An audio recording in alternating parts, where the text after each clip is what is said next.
Indian companies now export to around 100 countries. Friends, strategic reforms such as Make in India, production-linked incentive schemes, and a digital transformation have fostered a conducive environment for innovation, investment, and manufacturing growth.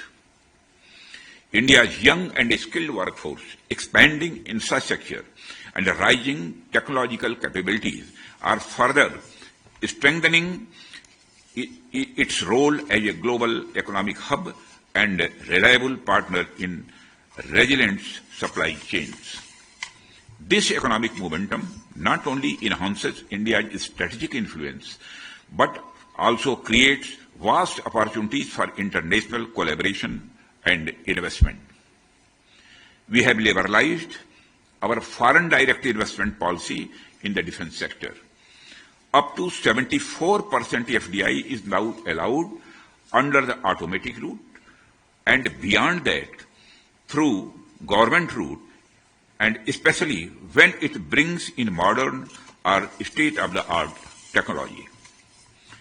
Our defense production ecosystem is being continuously liberalized through various policy interventions, and compliances mechanisms are being simplified to make India more and more business-friendly. Many components, subsystems, production equipment, and testing equipment have been removed from restrictive licensing in reduced entry barriers, especially for smaller players. Friends, in order to accelerate defense research and development in the private sector, we have opened avenues for free of cost technology transfer through Defense Research and Development Organization, DRDO. And there are attractive schemes for development of cutting-edge and frontier technology put in place to encourage research and development in defense, and they are giving excellent results in recent years.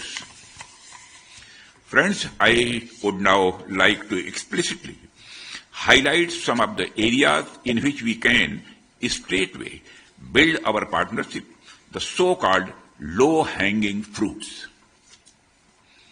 India, with its robust shipbuilding capability, diverse defense manufacturing base, and a growing ecosystem of the private sector innovators and startups, stands ready to be a trusted partner in this journey.